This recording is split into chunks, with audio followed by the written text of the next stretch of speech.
Halo semua, saya Hagi. Selamat datang kembali di channel saya. Di video kali ini saya akan membahas beberapa hal yang menurut saya perlu diperhatikan dan diketahui sebelum kalian mulai belajar bahasa Jepang.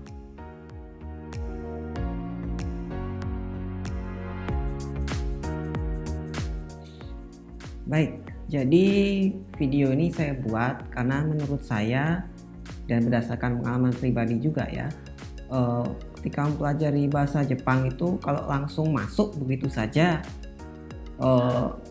jujur saya mengalami kesulitan yang mendasar sekali dulu karena saya tidak tahu mengenai dasar-dasar apa antara bahasa Jepang dan bahasa Indonesia yang langsung bisa dibandingkan. Jadi ketika lihat teks bahasa Jepang, saya jadi bingung gitu. Ini sebenarnya maksudnya gimana sih? Nah, itu yang akan saya bahas di video kali ini ya. Jadi biar teman-teman yang mau masuk belajar bahasa Jepang itu masuk lewat pintu yang tepat gitu. Dengan memahami hal-hal dasar yang langsung bisa dibandingkan dengan bahasa Indonesia. Oke, pertama yang langsung bisa dibandingkan itu adalah pola kalimat. Maksud saya susunan kata dalam sebuah kalimat. Kalau bahasa Indonesia misalnya pakai contoh ini ya. Saya makan nasi goreng di kantin jam 12. Nah, ini kalimat sempurna dalam bahasa Indonesia ya. Ada subjek, predikat, objek, keterangan, dan ini keterangan tempat dan waktu. Nah, ini kalau mau ditranslate ke bahasa Jepang, kita harus rubah dulu susunannya. Jadi seperti ini. Saya di jam 12 di kantin nasi goreng makan. Nah, seperti itu susunan dalam bahasa Jepang ya. Sehingga saya akan translate sekarang. Jadinya begini. Watashi juniji ni watashi juniji shokudo nasi goreng tabemasu. Nah, seperti itu. Susunannya seperti itu ya. Jadi susunan kalimatnya bukan SPOK seperti bahasa Indonesia, tapi SKOP jadinya ya. Nah, poin pentingnya di sini adalah kata kerja itu selalu berada di belakang objek yang jadi sasaran kata kerja itu. Jadi kalau kita bilang dalam bahasa Indonesia makan nasi, itu di dalam bahasa Jepang untuk mentranslitnya harus jadi nasi makan begitu ya.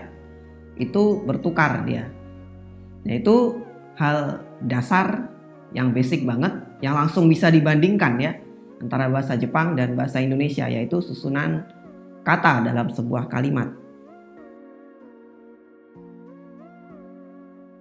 Oke, itu yang pertama.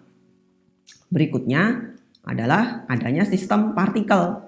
Nah, coba kita lihat kalimat yang saya susun tadi ya. Dalam bahasa Jepang sudah seperti ini. Ini secara urutannya, susunannya sudah betul. Tapi dia masih belum bisa menjadi kalimat yang utuh, kalimat yang sempurna. Kenapa? Karena ininya belum ada ya, belum dimasukkan partikel untuk mengiringi dia ini artinya apa dan membagi peran. Jadi partikel itu selain untuk memberi arti juga bisa untuk membagi peran ya. Kata ini diiringi partikel ini berperan sebagai ini dalam sebuah kalimat. Seperti itu. Nah, sekarang saya akan tambahkan partikel-partikel yang saya pilih untuk dipasangkan ke kalimat ini. Jadinya begini. Watashi wa juniji ni shokudo de nasi goreng o tabemasu. Nah, seperti ini baru jadi kalimat sempurna. Jadi yang warna merah-merah itu ya, itu namanya partikel. Dan dia memberi peran pada masing-masing kata dalam kalimat itu. Partikel ini sangat penting sekali karena dia bisa ini juga ya, menentukan apakah kalimat itu masuk akal atau tidak, berterima atau tidak. Dan partikel sendiri jumlahnya sebenarnya banyak, tapi yang wajib dikuasai untuk level dasar atau baru mulai cukup 9 partikel ini saja. Kalau kalian belajar menggunakan buku Minano Nihongo yang 1 ya, yang jilid 1, itu bab 1 sampai 10 itu akan membicarakan partikel ini dan muncul di masing-masing babnya ya, beserta fungsi dan pengaplikasiannya dalam kalimat ya. Jadi dari bab 1 sampai 10 nanti akan ketemu yang seperti ini, dan 9 partikel ini adalah yang sering diujikan ya. Biasanya contoh soalnya kalimat kayak tadi yang saya buat itu, kemudian partikelnya kosong. Nah, partikel apa yang dimasukkan di situ? Nah, biasanya seperti itu contoh soalnya. Kalau kalian nanti mungkin ikut GLPT itu misalnya ya. Baik, itu yang pertama dan kedua mengenai susunan kalimat dan adanya sistem partikel. Nah, sekarang kalau kalian sudah mulai belajar, mulai masuk, hal pertama yang harus dilakukan adalah secepat mungkin kuasai hiragana dan katakana. Jangan mikir kanji dulu. Kanji itu belakangan. Cepat-cepat kuasai hiragana dan katakana. Mau dengan cara baca, tulis, boleh. Kalau saya dulu sih dengan menulis ya, di buku kotak yang ukuran besar itu saya pakai nulis, terus diulang-ulang untuk hiragana dan katakana agar cepat lancar membacanya ya. Setelah itu baru belajar kanji. Nah, kenapa hiragana dan katakana ini saya anggap penting sekali untuk segera dikuasai? Karena ini partikel yang saya bilang tadi itu kan dibentuknya dengan huruf hiragana. Jadi sekalian ini ya, jadi jembatan untuk mempelajari partikel juga. Dan katakana dipakai untuk menulis ini kosakata asing yang bukan asli bahasa Jepang. Dan hiragana adalah yang asli bahasa Jepang. Sistem kerjanya sama dengan alfabet yang sering kita pakai ya. Apa yang ditulis ya itu yang dibaca. Ditulis A ya A bacanya. Ditulis K ya K bacanya. Tidak seperti huruf kanji yang cara bacanya lebih kompleks. Dan huruf kanji kan mengandung arti. Sementara hiragana dan katakana ini hanya mewakili bunyi. Susun dulu dia jadi sebuah kata, baru ada artinya. Seperti itu ya. Jadi cepat dikuasai untuk hiragana dan katakana. Oke, poin yang terakhir adalah bahasa Jepang itu mengenal yang namanya konjugasi atau perubahan bentuk kata ya, baik kata kerja, kata sifat, kata benda itu semua punya jenis perubahannya sendiri-sendiri ya. Jadi kalau saya ambil contoh yang saya buat tadi, itu ada kata tabemas di situ yang akan saya jadikan sasaran ini ya untuk dikonjugasikan untuk merubah bentuknya.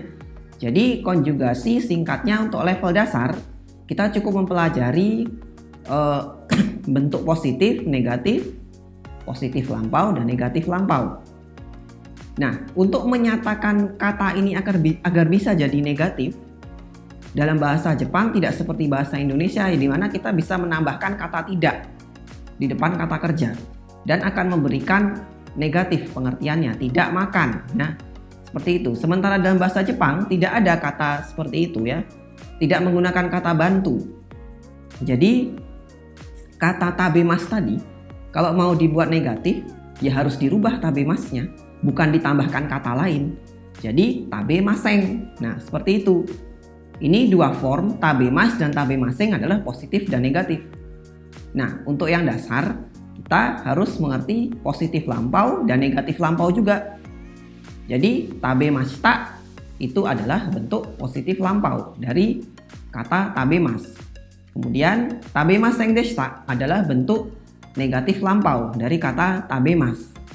Jadi itu ya, konjugasi yang harus pertama dikuasai adalah membentuk kata positif, positif lampau, dan negatif lampau. Cukup itu dulu. Karena nanti seiring berkembangnya materi-materi yang akan kalian terima itu akan makin banyak lagi jenis perubahan kata kerja, kata sifat, dan kata benda juga. Jadi banyak ya, cabangnya masih banyak. Dan cukup itu dulu kalau kalian mau mulai belajar. Jadi poin pentingnya adalah pertama, belajar mengenai susunan kalimat ya. Susunan kata dalam kalimat. Polanya adalah SKOP. Itu bisa dibiasakan ya. Kalau mau mulai belajar, coba dibiasakan dulu. Kemudian yang kedua adalah ada sistem partikel. Ketiga, segera kuasai hiragana dan katakana. Keempat, mengerti yang namanya konjugasi. Ya, setidaknya tahu dulu lah biar tidak terlalu gagap gitu kalau mau mulai belajar. Karena saya dulu tidak mengerti 4 hal itu dan jujur kesulitan sekali di level dasar. Ya. Baik, sekian untuk video kali ini. Semoga bermanfaat. Jangan lupa like dan subscribe channel saya agar tidak ketinggalan video yang baru-baru lagi tentang bahasa Jepang. Dewa, kewa korede owarasemasu. Kita kurete arigatou gozaimasu. 次のビデオにまた会いましょう。さよなら。